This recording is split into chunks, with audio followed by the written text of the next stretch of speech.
Yeah. So you have a copy of Gita? Yeah. Yeah. You only got one? You only got. No, I think it was already. Yes. So we discussed, I think it was number 2.61, I believe. You, No. It was there in the temple. okay. It was there in the temple. I brought no temple on me. I kept in the track. Anyway, so yes.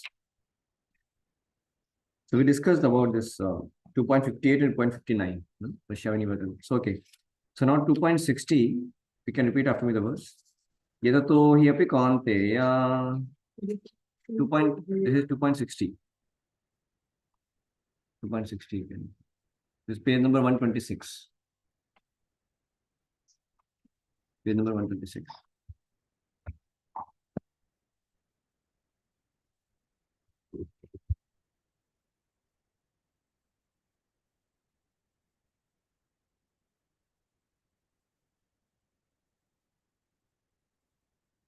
You're able to see that? Verse? Mm-hmm. So it is 2.60. Okay. So what he says, now this verse is talking about those who don't follow the previous two verses. That means 2.58, where he's talking about the turtle, how it withdraws the senses, and then engages himself in Krishna consciousness. So, one who does not do that, one who's not fixed in Krishna consciousness, one who hasn't developed that kind of higher taste, then what happens is, then he says the senses are so strong and impetuous, O Arjuna, that they forcibly carry away the mind, even of a man of discrimination, who is endeavoring to control them. So, so the senses, they have, and the lower taste is still, because the higher taste is not yet fixed in, or is not fixed in that. So in that case, one may also go off track, correct? No? Especially Prabhupada talks in the purport about the yogis and jnanis, how sometimes they get distracted because of not being engaged in bhakti yoga. So bhakti yoga is a foolproof process where one is fixed in the higher taste because he is engaged positively, in Krishna consciousness. Because senses need engagement, mind needs engagement. So shutting the senses and mind, like tortoise withdraws, that is the first step. But then one should also be able to engage in positive Krishna consciousness. That is also important, like that. So, but that is sometimes challenging because the taste is not yet developed. That's why we discussed that. We should have first higher knowledge, then higher purpose. That means the commitment should be there. At least it should be there, like, I want to develop the higher taste. We should be on that platform. I want to develop higher taste. So when we have fixed the platform that I want to develop higher taste, then we will be wanting to do all that what is required to develop that higher taste. Correct. That's why then we will be very much committed to chanting Hare Krishna mantra on daily basis. We're committed to reading Bhagavad Gita. Just like we are, when we want to attain, I mean, get good grades in PhD and graduate nicely or whatever, then we will put quality hours, committed hours for studying that. We will be committed to our guide and everything. Correct. Same way in spiritual life also, when we are wanting to attain higher taste and we know that's a real solution, so then the higher purpose, that our commitment also will be accordingly very strong. Then we will not be, oh Prabhu, I somehow I chanted sometime, I don't know, last time maybe 2 3 days back, and so then so that means one becomes more alert to do his duties in Krishna consciousness in a very committed manner. So he won't be doing like a casual way because he knows that I want to develop high taste, like that happens. So, but here in this verse saying somebody who is endeavoring without and having discrimination within, even such a person can also may get distracted, right? Because he's not fixed in the high taste like that. So then what is the solution then, right? So here it says, Tani sarvani samyamya yukta asita matvaraha vashe hi yasendriyani tasya prajna pratisthita. Can you read the translation? One who restrains his senses, keeping them under full control, and fixes his consciousness upon me, is known as a man of steady intellect. Yeah. So this is talking about uh, how the person can succeed now. So how one fails and how one can succeed. Both things are mentioned. The person who is endeavoring to control may fail. That is the first thing mentioned. And then how he can succeed like this. So restraining the senses, keeping under full control, and fixing his consciousness upon me. That's how he'll get the steady intelligence. Tasya pragya pratisthita, like that he says. And he gives the example of Amrish Maharaj and Durasamani, which is a very famous example where Amrish Maharaj was a great devotee of the Lord, and Durasamani was a great sage, and he had a mystic power. So Amrish Maharaj was a king and dealing with the subjects and everything. Durasamani comes there, and as a guest, he was expecting that there should be proper welcome and meal and everything. And Amrish Maharaj, he was like very happy to host and serve. But then Durasamani told that I'll just take bath and come back. When he went for taking bath, so our Amrish Maharaj was fasting. So there was a time of fast breaking. So he has to break the fast. So, but he cannot take anything without first feeding the guest. So he thought to himself when he understood that he can take water because water is like breaking the fast and not eating also. That's what he thought. And he consulted with Brahmanas and they also said the same things, fine. And he drank little water, some drops of water. So seeing that, Durasamuni became so upset. When he came, because he did the Yudhishthira, he could see that he drank one. So he became so angry with him. That how can you, um, eat or drink without feeding a guest? The Amrish Maharaj was completely innocent. He did not do it with any kind of disrespectful attitude. He was actually just respecting that, fast breaking time, which is important because of not for his own thing, for the pleasure of Lord only. But unnecessarily he became angry, Durasamuni. And for God he did, he created a demon, fiery demon, to kill him. So angry he became. So here he says that point that how um, even so the great sage like Amrish Maharaj, Durvasa Muni also, because of he being just a yogi, though he was a great sannyasi and yogi, but because he did not follow this principle, so he became so angry, right? But Amrish Maharaj was completely fixed in devotional service. So he was following this. Yukta asit mat paraha, tani sarvani samyamya. Because of having full control over mind and senses and being completely absorbed in the devotional service of the Lord. So Amrish Maharaj was completely unaffected, completely undisturbed. You can see that. So there are many examples like that. Like even Haridas Thakur also. I don't know, you know the story of Haridas Thakur? Haridas Thakur also, he was in the dead of the night. And then there Maya Devi herself came to value in the form of a woman. And before that was Patsuri also. But even though she was trying earlier, but he was completely undisturbed. He was completely absorbed in chanting the holy name of the Lord. Because he was completely fixed in that higher taste. Krishna Nama Vishtamana Sada Haridas. Aranyarojito Sri Bhavaka is mentioned like that. So you can see that only a devotee of the Lord who is nicely absorbed in devotional service can actually have real mind and sense control. They can remain equipoised and they can have real mind and sense control like that. It does not mean that devotee may not show any anger, like Hanumanji did show anger. It will come eventually, but that was only for the service. So, but they won't become angry on their personal account, right? So they are always absorbed in serving the Lord that way. And now the further verses are very beautiful. It talking about the science of fall down. It's called Fall Sutra. How can someone uh, fall from his exalted position? How it can happen? Or maybe whatever position he is in, how can he further degrade? How can one fall too badly to wrong things or lower things like that? So you can read after me text 62. Dhyayato Vishayan Pumsaha Sangasteshu Pajayate Sangat Sanjayate Kamaha Kamat Krodho Vijayate.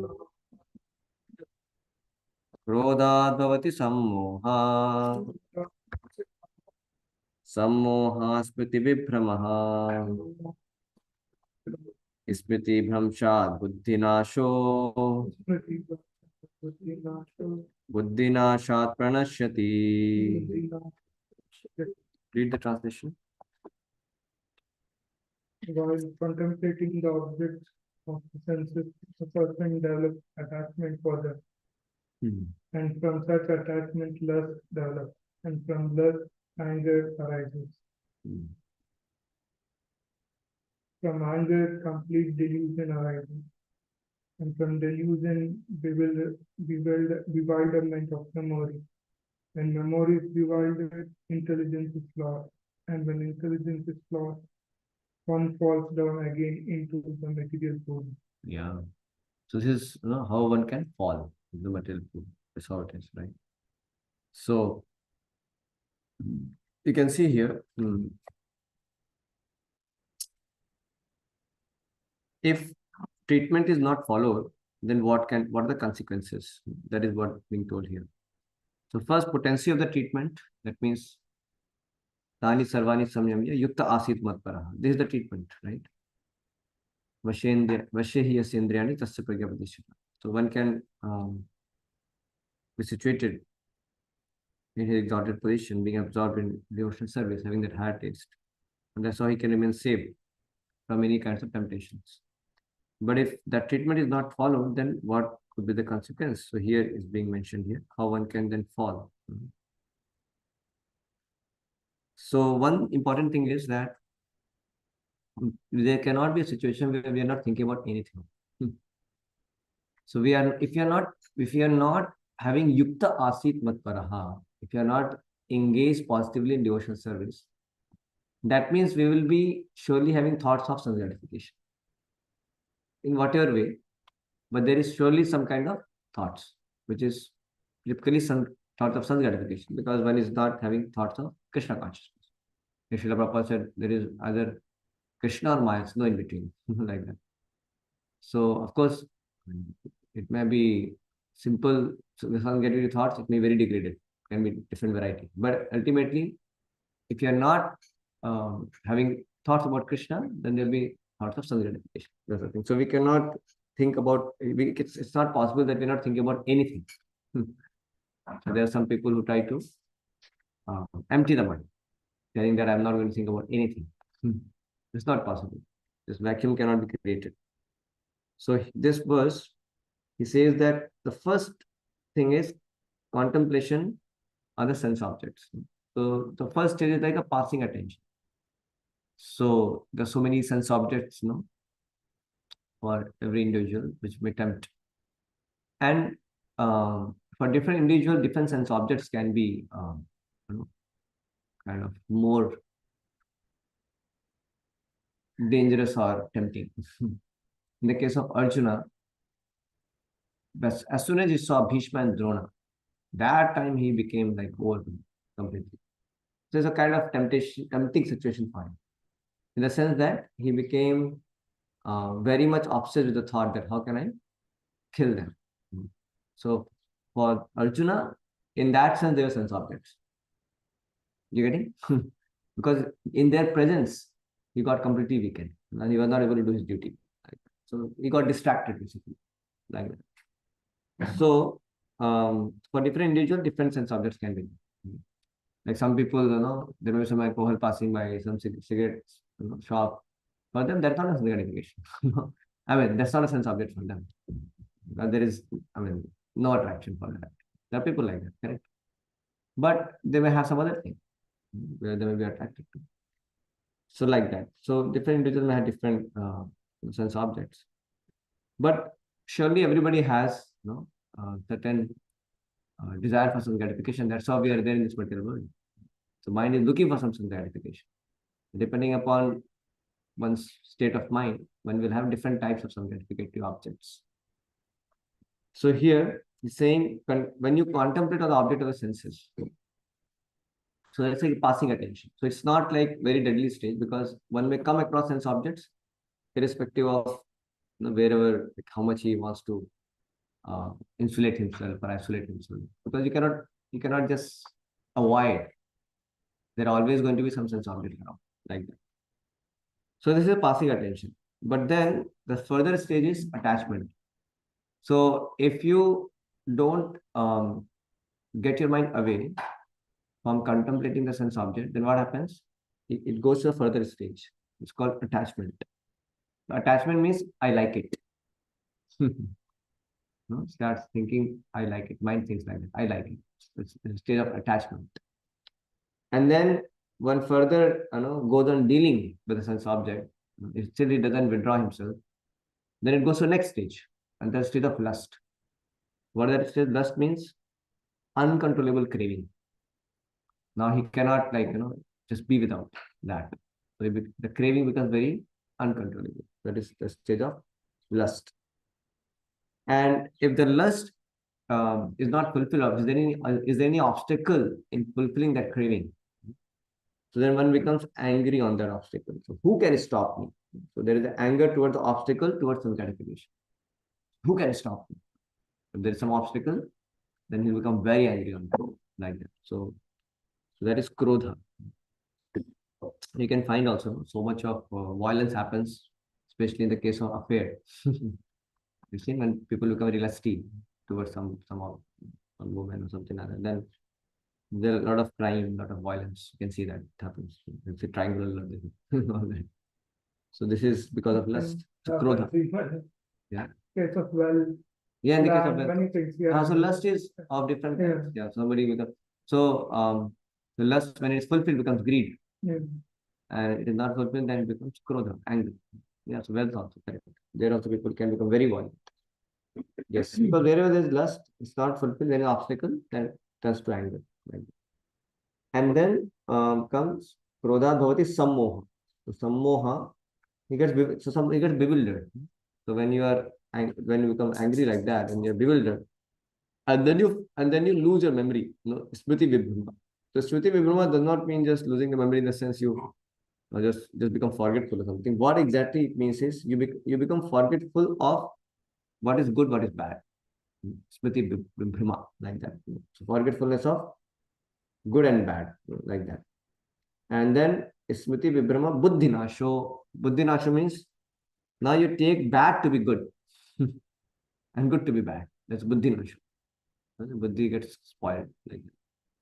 So you lose the discrimination between right and wrong because smriti vibhrama. And then you start taking bad to be good and good to be bad. That is buddhinasha. And then pranashyati. Pranashyati means one falls down like that. So one important thing to reflect on, you see the whole advertisement industry, it is working on the Dhatu principle. Like people, they are given so much of bombardment of different varieties of sense objects. And that's how people in this world, those who have power and control, those who are wealthy, big giants, businessmen and all that. So they actually manipulate the taste of people. You remember I was telling that different people may have different sense objects tempting to them. But what they do, by this principle of dhyato, one can actually start liking certain thing which he was not so much having anything to do with that. You getting this point? So dhyato principle, it's being utilized, or we can say like it is taken as a tool to manipulate the taste of people. Like I've seen sometimes, you may be going on the street, especially in India, they put the advertisement. Limca, limca, limca, limca, limca, limca, limca, limca, limca, limca. Then what happens? Even though somebody doesn't have any idea about drinking soda water or something like that, but if he's thirsty and the right also, no, you're thirsty, limca water, thirsty, limca water. You go on, and then what happens? Even though you don't want, I mean, you don't have any initial intent to have any, of that. You could have been happy with some water. But because of too much of bombardment, sense object, then what happens? You may think, oh, I like it, maybe I should. You understand? So that's how they manipulate the taste. That way it is. Same way you see the society, is trying to provoke the people, in a sensuous way, like that. So that's why you find it in advertisement, they put sometimes the photo of woman and all, not properly dressed woman, like that they will put. So even though there is no need there, sometimes there are some products which is having no need there. But why they do? Because passing attention.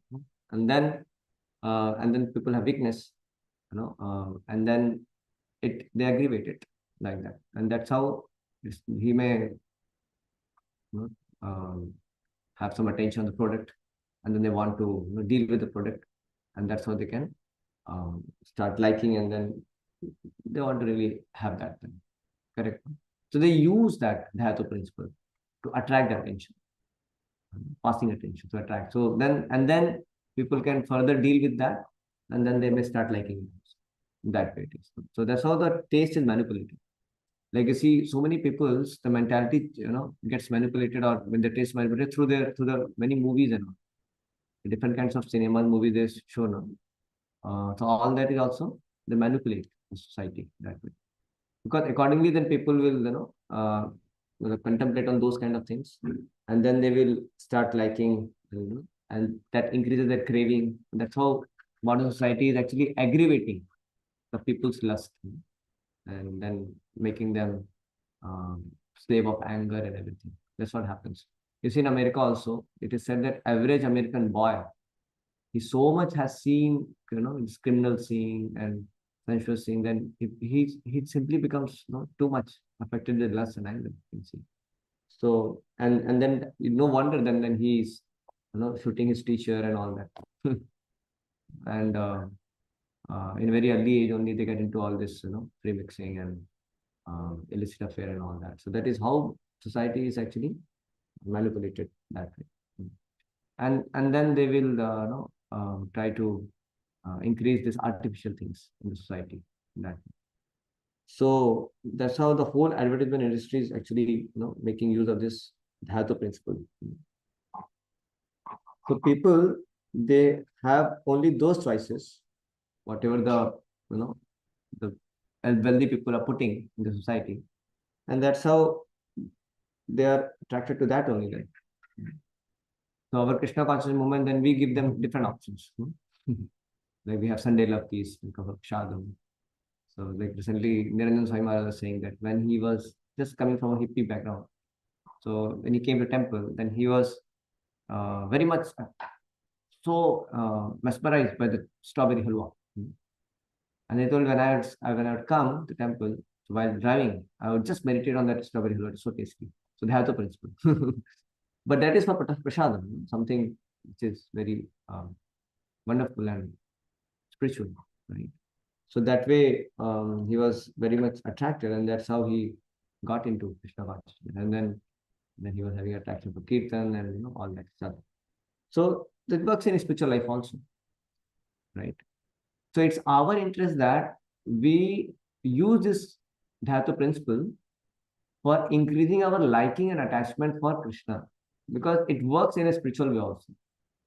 Like more you come across the objects of service to the Lord, or the Krishna conscious things, more you may start liking it also, because it has an innate nature to attract the soul, because soul is attracted to those Krishna conscious items. Correct, no? So instead of going to just being in a society in a normal way, just getting over with the bombardment of the sense objects, one can actually go to the places where he'll be bombarded with spiritual sense objects, not sense objects, that's spiritual objects, spiritual things, which can increase one's contemplation on spiritual things. Getting? You understand? No? Like yesterday, and if I saw a beautiful kirtan program, so much of holy name, almost like hours and hours, they were just hearing the holy name. So now you're thinking, and then you're seeing that beautiful deity of the Lord. So even though somebody may not have liking for the deities, somebody may not be liking kirtan, but just by being there, they said, I like it. And they start saying, I love it. Then they say, I cannot be without it. Like that. So the same principle, the Dhatu principle works in spiritual life also. So we can consciously choose to go to certain places, certain events like temple and whatever programs we do. So there you will be exposed to certain spiritual objects, which you can be able to contemplate, and then you start liking it, then you cannot live without it. And that's how life becomes perfect. Then we get, instead of sammoha, we actually become charmed by spiritual, wonderful objects, which are so appealing to soul at spiritual level. Soul is actually looking for them. And our buddhi doesn't become nash, buddhi becomes established actually. And that's how we attain perfection. So it's like opposite, like that. So same thing if we do for a spiritual life, we flourish in our spiritual life like that. So they say that in this world, anything, even a lie is spoken loudly, long enough, and boldly, then people accept. People mind gets changed. People start accepting it that way. So, but they're cheating. So that's why Krishna consciousness also we have to speak loudly, long enough, and boldly. So that's how the devotees also do that. They do that so that, and it's absolute truth. So absolute truth should be spoken. And then he says that, you see, this Dhatu principle, I'll give you some examples. You know the example of Vishwamitra Muni. So Vishwamitra Muni was a great yogi and he was meditating and he was doing severe austerities. He was a yogi. And he did it for so long, thousands of years. But then he heard the ankle bills. So who was that? Menaka. So Menaka was sent by Indra to actually purposefully to disturb Vishwamitra Muni because Indra was insecure, thinking that, oh, Vishwamitra may occupy my post. So he sent Menaka. And Vishwamitra Muni, he just heard the voice from his ears. And then he started thinking, who is she? Immediately, that thought came into mind. So it started with hearing, ankle bills, like that, ankle bills. Like. So here you can see the Dhatu principle again. So because of that, and then he opened his eyes, and then he got distracted, like that. So, and then later he realized his mistake, and again he got into austerity. But he got a loss because he so much austerity he performed, but he got distracted also. So that was because of again Dhatu principle. Then there is also a story of Ajamila. Ajamila, he was a very good Brahmana. It comes 600. Have you heard about the story? Ajamila? So he's a very good Brahmana. He had so many wonderful qualities. And he just went to forest to actually get flowers for the worship to assist his father. But while returning, he happened to see one low-class man and woman, and they were embracing, kissing, and all he saw. And after he saw that, then he got a bit kind of carried away because the dormant lust in his heart got awakened because of his too much contemplating there. And then he came back to house, but he couldn't stop contemplating. He was still contemplating. And because of that, he went into further attachment, lust and all. And so much so that he brought that prostitute. He went back, brought that prostitute and kicked his wife and parents away from them. And then started living with that prostitute. And so many years he just lived with her and did all kinds of wrong activities, looting and robbing and everything. He was doing it. And then he had a son called Narayan. He named somehow his son as Narayana on the advice of some Brahmanas who were visiting his village once. So he kept the name Narayan. And at the time of death, he just called his son Narayan because Yamadutas came to take him to hell. And he got so fearful. And out of fear, he called his son because he was attached to his son, very young, small boy. And he'd always keep telling Narayan, come here, Narayan, go there, Narayan, let's go for a walk. He would always keep talking like that. And he was kind of attached. So he just called his son. But because he called the name of Lord, Narayan is the name of the Lord's attention came on Ajamila. Somebody is calling my name. And he was in helpless situation. So Lord actually sent Vishnudutas. So then there was a conversation between Vishnudutas and Yamadutas that he cannot take because he chanted the holy name of God. Even though he unintentionally chanted, he was chanting the name of his son actually. But it's a holy name, so you cannot take him.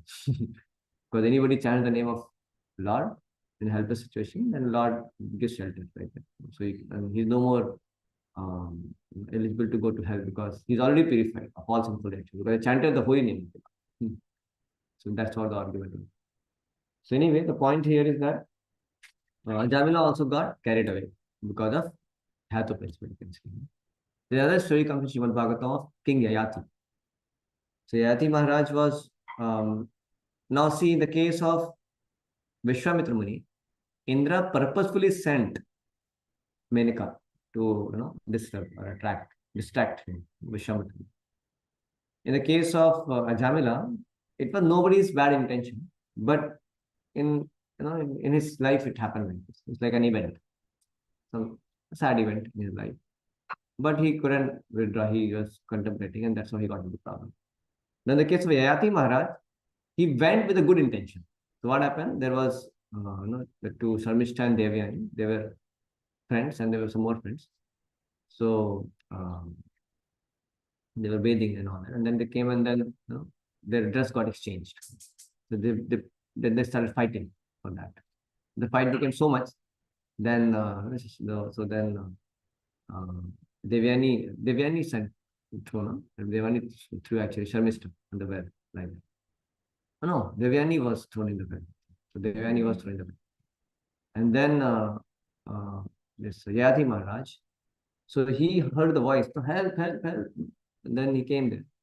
But she wasn't dressed and all properly. So then the Yati Maharaj, though he had an intention to help, but seeing her in that state, he got really distracted. And that's how then he got married. And all.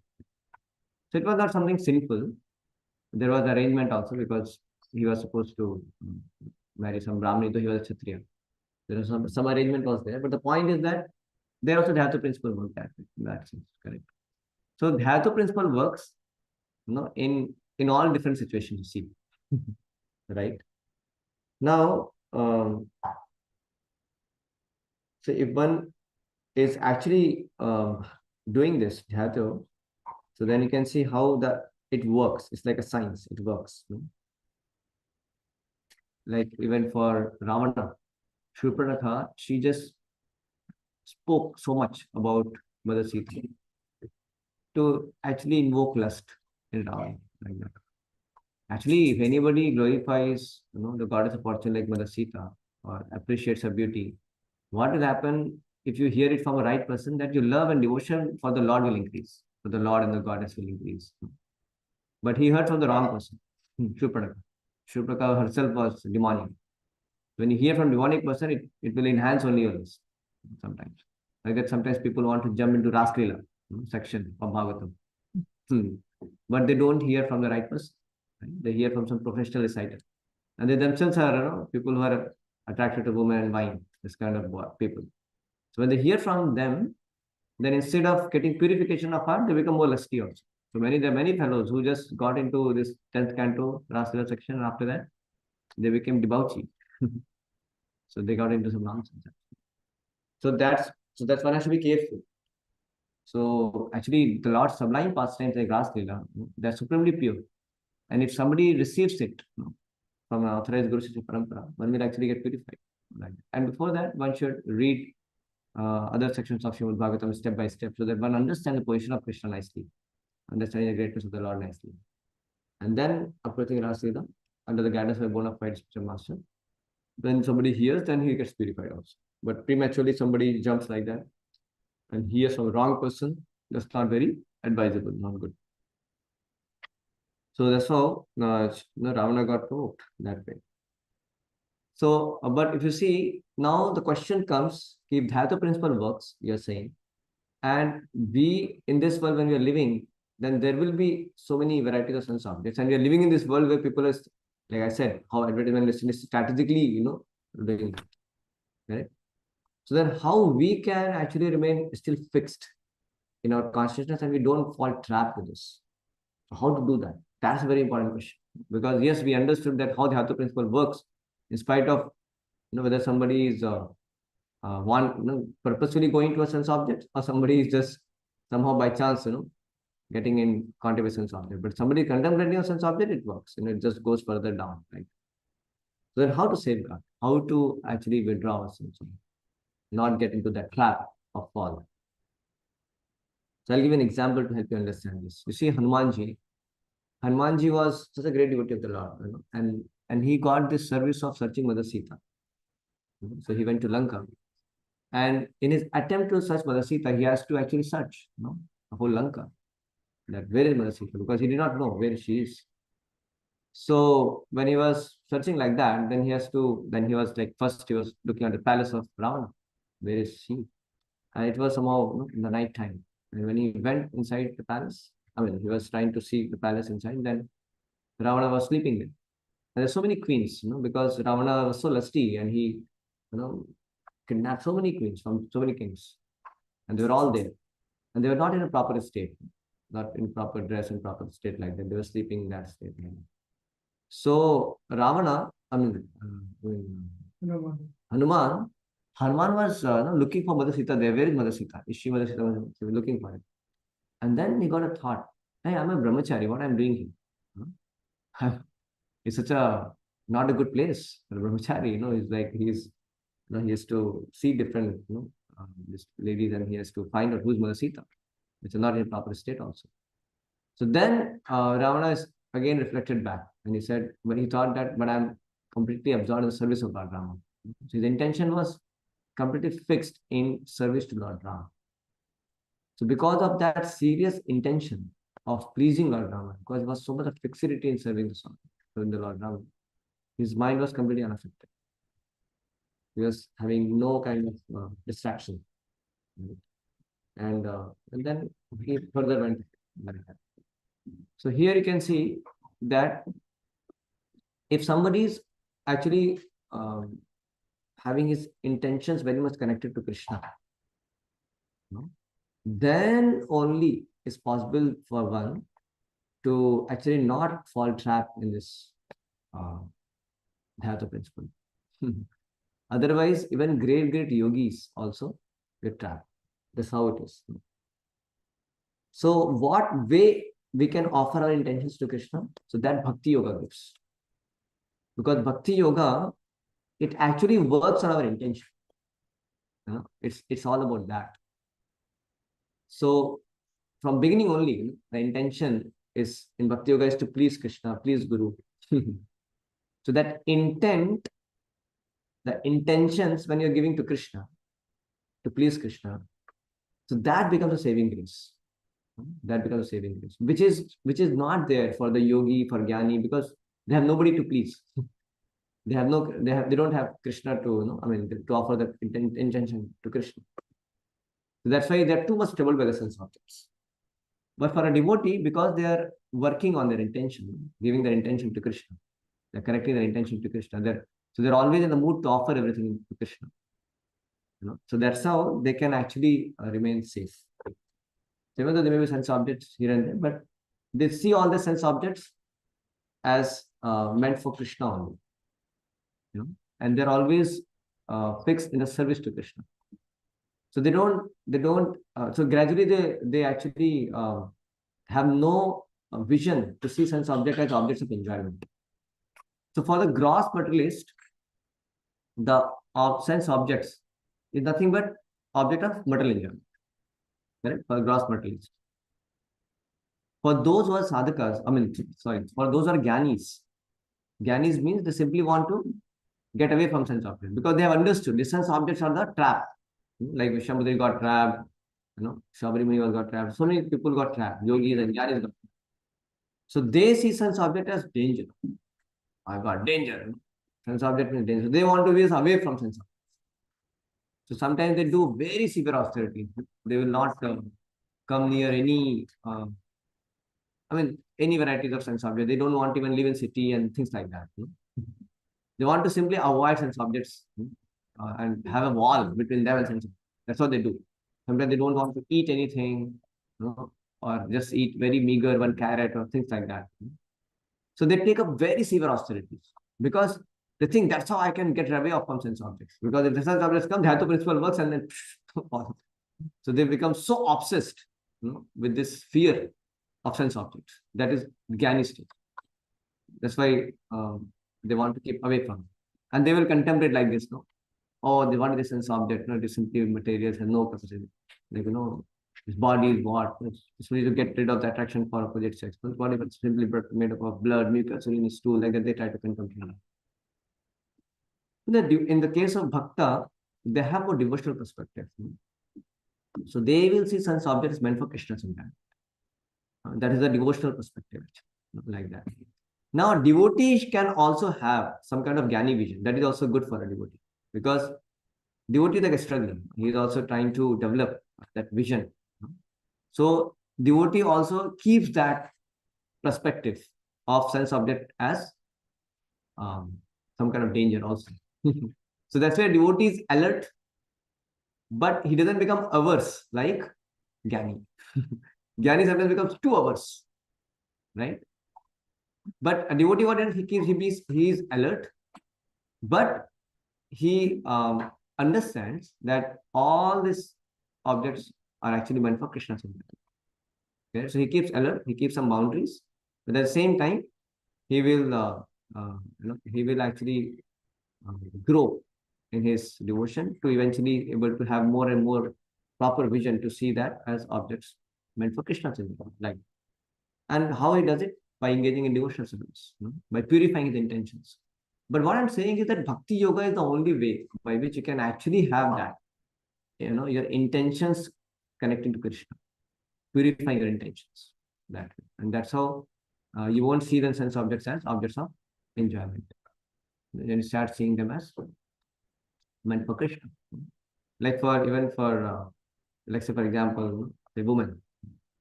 So in the beginning, materialists may think, oh, woman is just object of enjoyment, may think like that, or any opposite sex like that. And then as say one Jnani will say, hey, it's like a snake, danger. Okay? Then they'll see like that. It's a danger. So that's the vision they want to keep.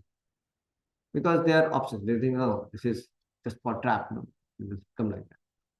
And then as one becomes more mature and when he comes to the path of bhakti, devotion, then they will see woman as mother. Okay. The cultured society, the woman is seen as mother. So that is more cultured vision, or can say devotional culture, where people are cultivating devotional service. So devotional culture, the perspective is woman as mother. And when becomes, and on the transcendental platform, the woman is also is Krishna Dasi. They're like gopis. Gopis are also Dasi of Krishna, but they're also Krishna Dasi, like that. So that's how a person who's a pure devotee, he sees them. They're all meant for Krishna, like that. So just like gopis are Dasi of Krishna, Gopas are Das of Krishna, but they're also Das and Dasi of Krishna. Like that, one gets vision that way.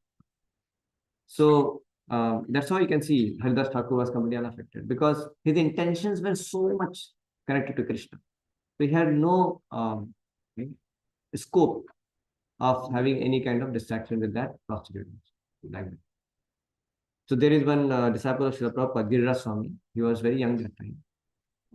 So there was a Juhu temple which they were trying to acquire. And they were really creating so much of trouble and they were trying to cheat Prabhupada. That land was supposed to be for ISKCON, but he was selling the same property to many people. So there are a lot of trouble and he was doing a lot of cheating and all. One point of time, this Mr. N, he actually sent one prostitute to actually assassinate the character of Giriraj Swami.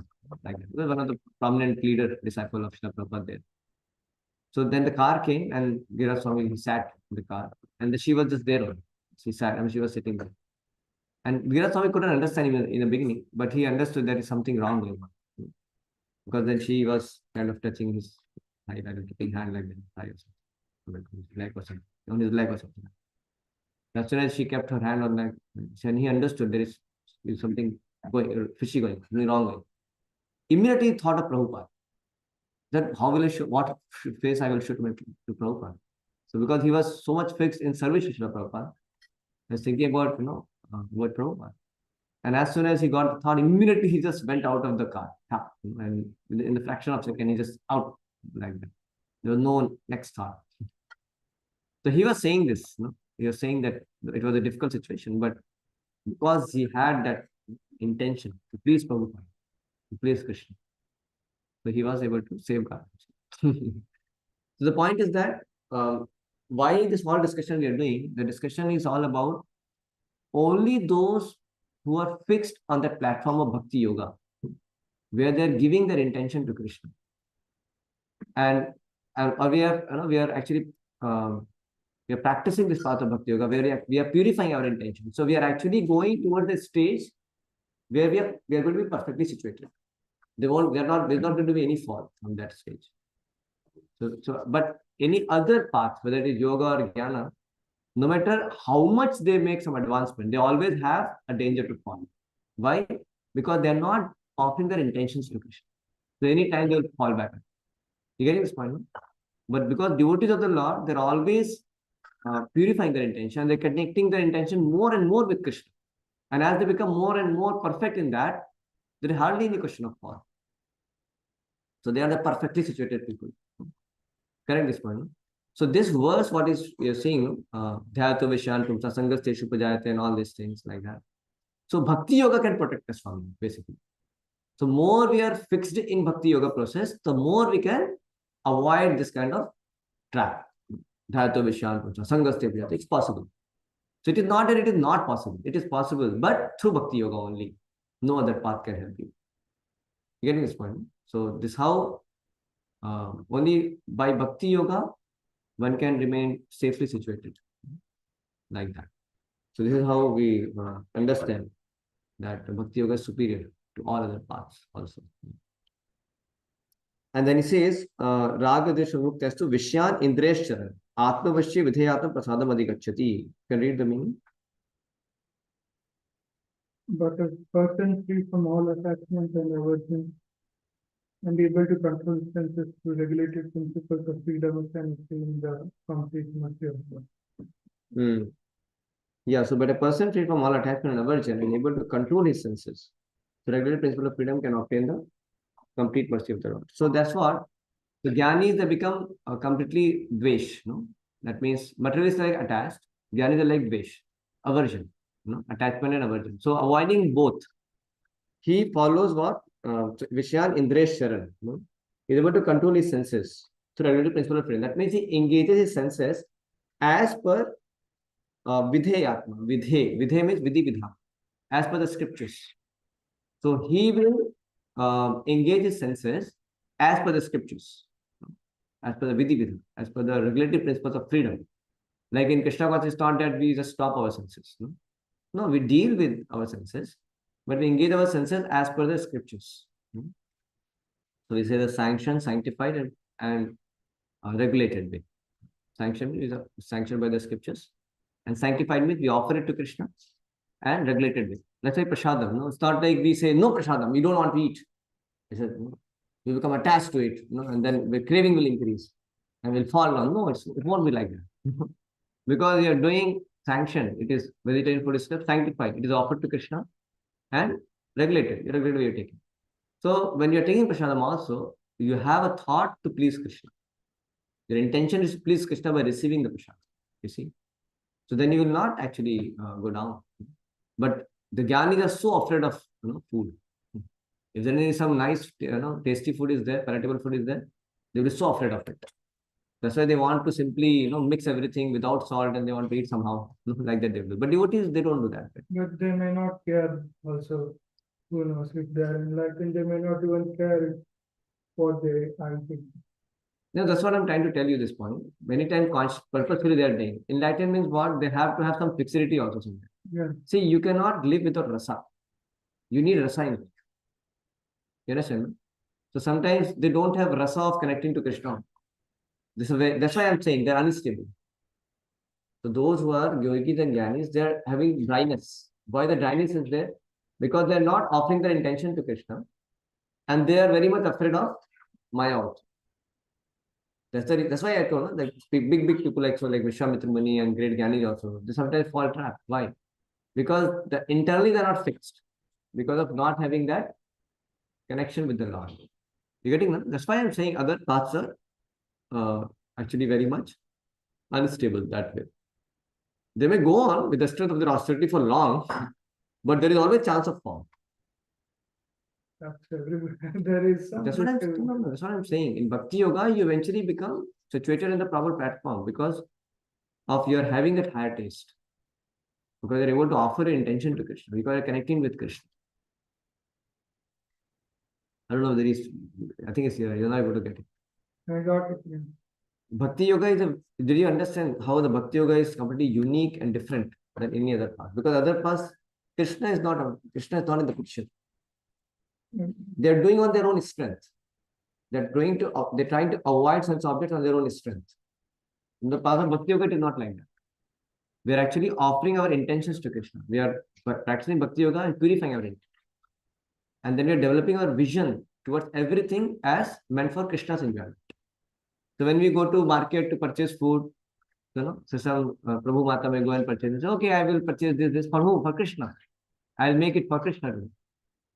So there is an intention to please Krishna, even if you are dealing with certain things which you may also like, and but you're doing it in a vidhi vidhan ke hisab se. You're doing as per the scripture, sanction. Now let's say somebody will like meat, but he's not going to purchase meat to offer to Krishna. Krishna will not like it. So what Krishna will like it, that you will purchase. And you may also like it. But your intention is to please Krishna. That's why a sanction. And you sanctify it, you offer it to Krishna. Right? And then regulated way you take it. You getting it? So then that is not entanglement. That is actually going to liberate you. That way you are making spiritual advancement. You are going towards Krishna mode. You got this point? No? So like in all different aspects, for a devotee, he because offering the intentions to Krishna. So that's how he's sorry. Go ahead. Yeah. No, but in some, like at least in our culture, in South India, there are some gods to which they even offer meat. Yeah, no, that is another topic. See, there's some kind of demigod worship, Kali and all the worship. Yeah. And that's called in tamasic, the tamasic worship. That is not worship. That is like some kind of rituals they do, which is meant for people who are in mode of ignorance. Certain Purana, they prescribe that. But we are not talking about that. We are talking about Bhakti Yoga. Bhakti Yoga is only... Even there they have Bhakti towards Kali or... That's another topic. So Kali Puja is not Bhakti. So worshipping the goddesses of Kali or Shiva or Ganesha, it's called demigod worship. It comes in Bhagavad Gita. Later it will come. So that is not called devotional service. When we are talking about devotional service, see, are you part and parcel of Kali? No. Are you part and parcel of Ganesha? No. Are you part and parcel of Surya? No. We are both are just like, say, you can also worship a politician. You can not do bhakti to politician. Can you? Can you? Somebody do. There are temples also. Yeah. For cinema actor, for politicians, there are temples. But that is not bhakti. Bhakti means there has to be Bhagavan. And Bhagavan is only one. Bhagavan is not two. Bhagavan is one. And Bhakta means we are his part and parcel. So Bhakti, when you are talking about Bhakti Yoga, is actually meant for Krishna or Vishnu Datta. So when you're talking about devotional service, it's a real relationship of love between the Jiva and the Lord. So we will discuss about this. We'll read Gita, you'll understand that how the people are attracted to different demigods because they are attracted to certain fulfillment of their material desire. They have their material desires to get fulfilled. So that's why they're attracted to the demigod. And they simply want the business. They want some material benefits, worshipping their demigods. So some people may not worship demigods. They may worship some politicians in this world. And that's how they get some favor from them. Correct? Some celebrity, some rich man. So that's why they do that worship. So everybody is worshipping somebody or other in this world. But that is not God worship. God worship is only one. So that is clearly given in Bhagavatam. When you are worshipping the Supreme Lord with the intention to please and serve Him, without having any motivation, without any interruption. When you're having that kind of worship, that is real worship of God. Otherwise, you can worship dog also. But that is not considered glorious. That will not help you to get free from object of contemplation. That will not help you in any way. You're getting this point? When you're talking about we are talking about bhakti towards Lord. That is called bhakti. Everybody is bhakta. Somebody may be bhakta of God, somebody bhakta of dog also. There are people, the devotee of dog. When the dog passes through, they clean it and all that. They do this. Nobody can avoid to be devotee. Devotee means where you're devoting your time, what you're worshipping, where you are offering your intentions like that. What I'm saying is God, who is the real object of our worship, is the real object of our love. So we are talking about bhakti to God. That is real bhakti. When you do that, then you are safe from this all other kind of illusory worship. Getting this point? Yeah. That's what I said. If you contemplation of sense object, then you become there. You become slave of there. When you contemplate on Krishna, then you elevate. Then you are attaining love for him. That's the perfection of life. You getting? This is clear? But no, it's just like I've heard. There are some. I don't know what is right or what is wrong in all those things, but I thought I mean it's like there is like I don't know if what, I don't know how to say it, but um I don't know whether you could define bhakti as more like an emotional aspect of human or more like an intelligent aspect of human. No, bhakti is very simple. Mm. Bhakti means what? When you're engaged in the service of the Lord without having any motivation, without interruption. So it's intention, but intention also will be translated into action. But that So there is intention action and has to- intention both. There are action and intention both. Like says, you love your brother, you love your parents. So just you say that I love. You do something also. Correct? You will support them. You will take care of them. You take them to the doctor and like that. Husband loves his wife. He'll not say, okay, I love you. Well, I say, I need a sari now. He says, no, no, I just love you. Okay, the kid, and you need some education, so you need to take the school and get admission, get them some money for fees. No, no, no, I just love you and my kids, that's all. Saying that is not enough. So there has to be some action also. So it is both. It is like intention and action, both. But it's not just action without intention. There are feelings also, but there is both. So when we are performing devotional service in the beginning stage, we may be doing actions, but intention may be missing, right? But the nature of devotional activities is that it purifies and gradually will bring our intentions more and more strong. Getting like say when we are offering bhoga to the Lord and say it's a great devotee like Prabhupada, Tukaram Maharaj, when they're offering bhoga to the Lord. So there will be a difference in intention. So we are doing the same devotional activity, but the intention of the feelings and the love of a great pure devotee is different from our. We have little bhakti, they have more. But devotional activity we are doing the same. Getting no? So that's why bhakti also different stages. So in the beginning, we begin with having some intention to please the Lord. Of course, everybody has some intention to please the Lord. Otherwise, you cannot start only. Like when you're chanting, at least you have intention to please the Lord, little intention. It may not be very strong, but some intention is there. You begin with it. Correct? And then by doing those devotional activities, our intentions become more and more purified. We get that more quantity and quality of intentions. Our intention become more strong to please the Lord. And that's awakening of love. You getting? No? That's why we are looking for love, more and more love. Yeah, that's what the But that means what? That means not like when we have love, then we'll stop offering bhoga. Then we'll do more and more devotional activity. That's why Prabhupada translated it devotional service. It is not some kind of feeling and some kind of thoughts in our head and some feelings in the heart, and we do nothing. That's not devotional service. He said devotional service. That means you will be active. You will be doing some activity. Like chanting is an activity. Kirtan is an activity. Offering bhoga is an activity. Speaking about Krishna is an activity. Doing different cooking service, cleaning service, an activity. So there is activity, it's called devotional activities, but there is a devotional intent also. We are not just performing activities, we are also trying to have intention. And sometimes we have very less intention. Our intentions are weak because we are not so advanced in bhakti. So this devotional activity with some intent that I want to have more intention. So then we get purified because Lord understands our initial intent. Getting so that's how I'm saying that bhakti yoga actually purifies us. And that's how we advance in devotional service. Is it clear? Yeah? Doubt is clear? So that way it is. So here anyway, I'll just conclude with this because already time. So what it says is, when you follow the rules and regulations of the scriptures, so Atma Vachi Vidhe Atma, then he says, Prashadam Adhikati, then you get the mercy of them. And what is that mercy? That mercy means that purity. That mercy actually means the purity. That means become more and more purified.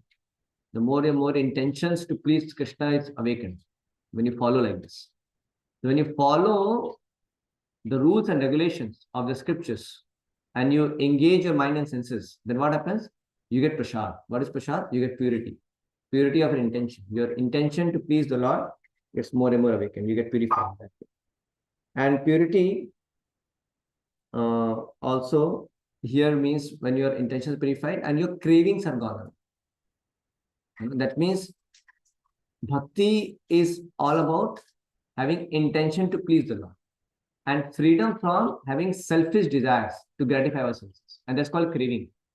You understand? No? So, to a degree, you follow these rules and regulations under the direction of the scriptures. So, because sometimes people say, no, bhakti means no rules and regulations. No, it's not like that. Because we are beginners. We don't have that devotion, that much intentions. So we follow our rules and regulations as per the scriptures. We control our mind and senses and engage our mind and senses accordingly. And then what happens? We get purified. And what is the purity? The purity means our intentions to please Krishna is more and more awakened. And our cravings are gone. The cravings means our desire for gratifying our senses, we are getting freed from more and more. So that's why he says next verse, Prasade sarva dukkhana hanir asya upajayate prasanna chetaso hi ashu buddhir parivashtistate. So he says for one thus satisfied in Krishna consciousness, threefold miseries of material existence exist no longer. That means somebody who has got this Krishna consciousness, this purity, when we get fixed in Krishna consciousness like that, so for him there is no misery. There is no misery. So what is actually the misery he's talking about? So in the 11th canto Srimad Bhagavatam, Lord Krishna tells Uddhava, he says, the misery in this world is only because of one reason. You know what? When you are expecting material enjoyment, that is called craving. So miseries are not because of situations, miseries are not because of sense objects, miseries is not because of people telling us, doing us to us something. Misery is not because of losing job. Misery is not because of neighbors are troubling. Misery is because of visa issues. The misery is only for one reason. When we have cravings for material enjoyment. So when somebody follows the regulatory principles based on scriptures and engages oneself accordingly, and he advances in Krishna consciousness, then he attains purity. When you follow, because controlling mind and senses is required as per the scriptures, because that leads to purity. That's what it says. So somebody may ask question whether we should have some purity and then we can control mind and senses easily, or we should try to control our mind and senses to attain purity. Both ways. We should have some purity to able to follow rules and regulations. And when we follow the rules and regulations of the scriptures, we actually attain purity. That means we will get freedom from craving. So Prabhupada would say this is a litmus test. The more we are advancing in Krishna consciousness, the more we are getting freed from the cravings. And this will naturally happen. When you get freed from lust, anger, greed, as when becomes more and more advanced in Krishna consciousness. Like that. So, and that is the freedom of from misery. Because you can see those people who are freed from craving, they're very peaceful and happy. Correct? Imagine somebody is completely free from lust, no anger, no greed. How peaceful and happy he would be. And how it is possible when one is following the rules and regulations, controlling mind and senses, as per the scriptures, as per the principles of Bhakti Yoga. When he does that, then gradually he will attain that purity, freedom from cravings. And thus established, for him there is no threefold misery. Then he will not be having any misery. And the misery is coming because of expectation of material enjoyment, craving. The cravings are gone, so there is no misery. That's why there is no dukkha. That's why he says, dukkha hanir upajayate. So he gets freed from all the material misery. And what happens? Prasanna chetaso. And he's satisfied in consciousness. He becomes prasanna chitta. And his intelligence is very established. Buddhi is very established. So there is another nice, interesting thing that in the previous verse, he is following the scriptures, rules and regulation, correct? So buddhi is of two types, material buddhi and spiritual buddhi. So here is talking about spiritual buddhi, not material buddhi. So his spiritual buddhi gets fixed. And spiritual buddhi also, in the beginning, our buddhi is not so much spiritual. Correct? So that's why in the beginning, it's very much required that we have Guru Sadhu Shastras access. Like we regularly read Bhagavad Gita, regularly hear Guru. So we need some kind of accountability, supervision, some kind of chastisements, or monitoring. Things are required in the beginning. That's why devotees will ask, "Are you able to chant Prabhu?" Or how you are engaging yourself? You understand? Some kind of supervision is required in the beginning, because our buddhi is not yet fixed. Like sometimes some devotees go to home and then they forget only that. Then they get into so many things and they come back, oh, Prabhu, I forgot that I was a devotee. So our buddhi is not fixed. We forget. When you go in world of Maya, then you forget. Right? So that's why we need to borrow the buddhi. We need to borrow them. So when we are out in the world also, we should have reading of Gita, chanting. We should have some connectivity with Guru Sadhu Shastra and being accountable. You know? So like our devotee, they fill even sadhana card also. No? When I'm there also, okay, how much I read, how much did I chant today. So there is some kind of accountability to Guru Sadhu Shastra. So that means we are borrowing the intelligence. Like with my buddhi, my intelligence says sanskar education is good. But I know at least that sanskar education is bad by borrowing the intelligence of Guru Sadhu Shastra. Gita is saying that sanskar education is bad. But my buddhi says sanskar education is good. My intelligence is telling that go and grab that gulab jamun and eat it. 10 gulab jamun. No, my mind is overpowering the intelligence, and intelligence is also making plans like that. But then I borrow the intelligence from Guru Sadhu Shastra. No, Sankarishan is bad, not good for me. So we have to borrow the intelligence from Guru Sadhu Shastra in the beginning stage. And on the strength of that borrowed intelligence, we should control our mind and follow these rules and regulations. Correct. But when you keep doing that, so then your internal buddhi will be established. That's what he's talking. Then external buddhi label Guru Sadhu Shastra, but by following like that, eventually that will become your own buddhi also. That means that time you don't need supervision, you don't need accountability, you don't need assessment. You yourself will follow because you have got conviction. That is, you have got the spiritual buddhi fit. That's what he's saying. No? Buddhi parivatishthate. You are established in that intelligence. And once you are established in that intelligence, what he says, one is engaged with in that relationship with Krishna. You know? So first he says, therefore, one who is engaged without a relationship with Krishna is certainly always in distress and without peace. However much he may make a show of peace and spiritual advancement in life. But somebody has got that kind of buddhi, that kind of Krishna consciousness, then a self-manifested peaceful condition, which can achieve only in relationship with Krishna. Because he's saying one is not connected with Krishna, Supreme Krishna consciousness can have neither transcendental, no buddhi, and nor a steady mind. Correct? Without it, there is no possibility of peace. And there is no peace, then there is no question of happiness. He says like this. And if you see, remember, the previous verse says, no? Smriti Brahmcha Buddhi Nashu. So Smriti Brahmcha. So as soon as you give up Smriti, so one Acharya says Smriti means Smriti Shastras, the Shastras, scriptures. As soon as you give up Bhagavad Gita, Bhagavatam, association of devotee, and you don't hear the sermons, then what happens? Smriti Brahmcha Buddhi Nashu. Immediately your buddhi is gone. Because right now our buddhi is material. The only way we can be safeguarded is we borrow the buddhi from Guru Sadhu Shastra. But smriti, smriti bhramsha. So when you give up that smriti, that shastras, that memory may be literal meaning, but smriti means here the scripture. When you give them, when you give up that, when you don't have the connection, then what happens? Buddhi nasha. Immediately our buddhi will act differently. That's why you have to keep very close touch with Guru Sadhu Shastra, with Bhagavad Gita, Bhagavatam, with the lectures. We have to continuously do that. So when that then smriti will be there. Smriti means then instructions of the scriptures will be very much ringing in our mind. So when we see some kind of sense object, when you know, hey, this is for Krishna's enjoyment, not for me. So that way the instructions will ring in our mind. When we keep that smriti. And that smriti and buddhi will become established as you practice like that. So then you will never forget those instructions when your buddhi is established. But in the beginning, we have to remember those instructions by borrowing, the wisdom from the Guru Sadhu Shastra, like that. But eventually, that you'll have your own buddhi, which is developed by that. So then your buddhi is completely fixed in Guru Sadhu Shastra. Then you'll be able to naturally follow. Correct? So that's why Smriti Vibhrama, what is it? Smriti Bhramcha, Buddhi Nash.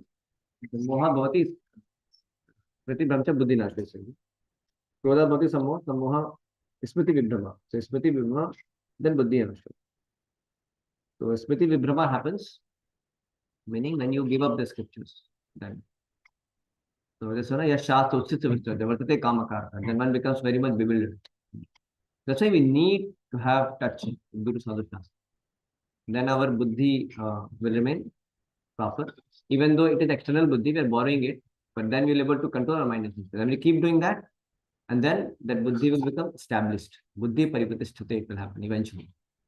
And then we can very nicely be situated in Krishna consciousness all the time. Full. So I'll pause here, bro. It's very late. 8:15. Is it okay? Hare Krishna. So we'll chant maybe one now.